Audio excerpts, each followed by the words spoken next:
नमस्कार दोस्तों। आज हम आँखों की सुरक्षा पर चर्चा करेंगे। आप अपनी आँखों की उपेक्षा न करें। आँखें जीवन भर हमारा ध्यान रखती हैं। दिन के 24 घंटों में यदि 8 घंटे सोने के निकाल दिए जावें तो प्रतिदिन करीब 16 घंटे, महीने में करीब 500 घंटे और वर्ष भर में 6000 घंटे काम करती हैं। हमारी आँखों को धूल, धूप, बाहरी कण, अलग अलग प्रकार के संक्रमण, वेल्डिंग, चोटें, सूर्य ग्रहण, संक्रामक रोग नुकसान पहुंचा सकते हैं। आइए हम आपको बताते हैं कि आँखों को स्वस्थ और स्वच्छ रखने के लिए क्या क्या किया जाता है। सबसे पहले सुबह उठते ही आँखों को स्वच्छ पानी से धोना चाहिए। आँखों को साफ सुथरा रखना बहुत आवश्यक है। इससे आँखों में ताजगी बनी रहती है और वे संक्रामक रोगों से बची रहती हैं। स्नान करते वक्त शरीर के दूसरे अंगों के साथ चेहरे व पलकों को भी साबुन व साफ पानी से साफ कर लें। रात को सोने के पहले आँखें रोजाना साफ पानी से नियम पूर्वक साफ करें, जिससे आँखों में जमी दिन भर की धूल व गंदगी दूर हो जाए। साथ ही आँखों को धोने के बाद साड़ी, धोती, आस्तीन या गंदे रुमाल से कतई ना पोंछें। आँखों को पोंछने के लिए साफ सुथरा कपड़ा इस्तेमाल करें, रुमाल का इस्तेमाल करें। किसी दूसरे व्यक्ति का कपड़ा या रुमाल प्रयोग ना करें। इससे आँखों में छूतहा रोग, संक्रामक रोग लग सकता है। ट्रैकोमा, कंजंक्टिवाइटिस जैसे संक्रमण इसी तरह फैलते हैं। आँखों को खुजलाने के लिए उंगली, गंदा रुमाल, पेंसिल ना डालें। हमारे देश में कई हिस्सों में आँखों में काजल व सुरमा लगाने का रिवाज प्रचलित है।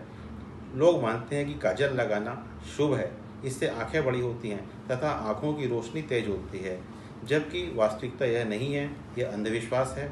आँखों में काजल लगाने से नुकसान हो सकता है। छोटी दुकानों, फुटपाथ पर लगने वाली दुकानों में जो काजल होता है वह लेड सल्फाइड से बनाया जाता है। लेड सल्फाइड से बने काजल के नियमित उपयोग से आंखें ही नहीं, शरीर को भी नुकसान पहुंचता है। दूसरी बात यह कि काजल यदि किसी अच्छे पदार्थ का ही बनाया जाए तो भी वह रोग को फैलाने का कारण बनता है। अक्सर घर के लोग एक ही डिबिया में उंगली लगा लगा कर काजल लगा लेते हैं। एक ही सलाई से सभी लोग काजल लगा लेते हैं, जिससे एक व्यक्ति से यह रोग दूसरे व्यक्ति तक पहुंच सकता है। यदि आप घर से बाहर जा रहे हों या गाड़ी चलाना हो तो आंखों पर धूप का चश्मा या प्लेन सादा चश्मा लगा लें। तेज़ हवा, धूल, धूप, धुआं आँखों के लिए अच्छा नहीं है। इनसे आप आँखों को बचाइए। सूर्य के तेज प्रकाश पर आँखें टिका कर ना देखें। नंगी आँखों से ग्रहण के समय व सूर्य ग्रहण को ना देखें।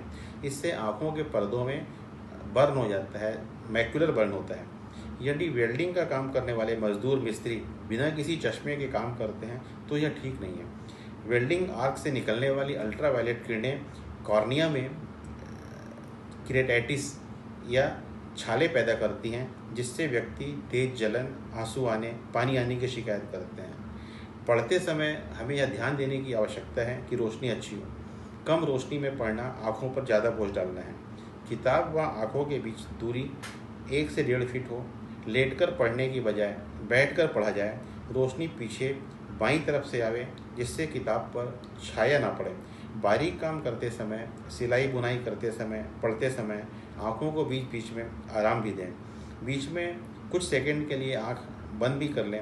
यदि आपको पावर वाला चश्मा लगता है, नंबर वाला चश्मा लगता है, तो यह मत सोचिए कि अधिक पढ़ने लिखने से आँखें खराब हो जाती हैं। यह बात गलत है। वाहन में चलते समय ना पढ़ें।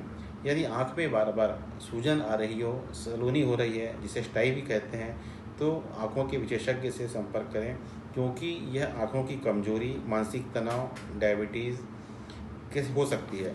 टेलीविज़न या घर में फिल्म देखते समय कमरे में पर्याप्त रोशनी रखें। टेलीविज़न कम से कम 10 फीट दूर तथा आँखों की सीध में हो। टीवी देखने के लिए कमरे में अंधकार ना करें, इससे आँखों में अतिरिक्त तनाव पड़ता है। एक बात और ध्यान देने योग्य है, आँखों को स्वस्थ रखने के लिए विटामिन ए आवश्यक है। शरीर में विटामिन ए की कमी आँखों पर बुरा असर डालती है। विटामिन ए की कमी से रतौंधी हो जाती है, नाइट ब्लाइंडनेस होती है, जिससे आँखें कम रोशनी में देखने योग्य नहीं रहती। यदि कुपोषण, गरीबी, भुखमरी के समय ऐसे बहुत सारे मामले आते हैं, जिससे रतौंधी के बाद कॉर्निया में, स्वच्छ पटल में भी खराबी आने लगती है। विटामिन ए पालक, मेथी, मुनगा जैसी सब्जियों, गाजर, सीताफल, आम, पपीता जैसे फलों, दूध, अंडे, मछली में काफ़ी अधिक मात्रा में होता है। गर्भवती स्त्रियों और स्तनपान कराने वाली माताओं को भी विटामिन ए की अतिरिक्त आवश्यकता होती है।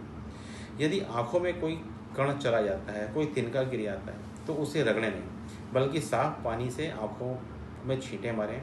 उसके बाद भी यदि आँख में किरकिरापन रहे तो नज़दीक के चिकित्सक को दिखाएं। जिन दिनों आँखों का संक्रमण कंजंक्टिवाइटिस फैला हो, उन दिनों सार्वजनिक पार्टियों सभाओं में कम से कम जाएं, ताकि छूतहा बीमारी से बचा जा सके और दूसरों को भी बचाया जा सके। आँखों में धुंधलापन आने, तनाव महसूस होने, आँखों में लाल रहने, पानी आने, आँखों में काले धब्बे आने की शिकायत हो तो अपने नेत्र विशेषज्ञ से तुरंत सलाह लें। आरंभ में ही रोग की पहचान होने से अधिकतर नेत्र रोगों का उपचार संभव है। आँखों में यदि कोई तकलीफ हो तो आँखों के डॉक्टर को दिखाएं, वह आपके मर्ज के मुताबिक इलाज करेंगे। बिना डॉक्टरी सुझाव के कोई भी इलाज ना करें। आँखों की अधिकांशतः जो ड्रॉप्स होती हैं, दवाएं होती हैं, वह 1 माह तक ही उपयोग के लायक होती हैं। पुरानी शीशी की दवा को आँखों में डालने की बजाय उसे फेंक देना ठीक है। किसी के कहने पर नीम हकीम, फुटपाथ पर बेचने वालों की सलाह से आँखों में कोई दवा न डालें। महिलाओं के लिए आवश्यक है कि यदि वे किसी सौंदर्य प्रसाधन का इस्तेमाल करती हों तो उसका चयन ठीक ढंग से करें। सस्ते व घटिया किस्म के सौंदर्य प्रसाधन आँखों व पलकों में खुजली, दाने और एलर्जी आदि पैदा कर देते हैं। 40 वर्ष की उम्र पार करने के बाद समय समय पर आँखों की जांच जरूर कराएं। यदि किसी व्यक्ति को डायबिटीज़, हाई ब्लड प्रेशर व परिवार में कांचबिंदु, ग्लाकोमा या रेटिना की बीमारियों की फैमिली हिस्ट्री हो तो उसे साल भर में आँखों की जांच जरूर करवाना चाहिए। ध्यान रहें, आप आँखों की ध्यान रखें, इसलिए आवश्यक है कि आप सतर्क रहें और सुरक्षित रहें। धन्यवाद।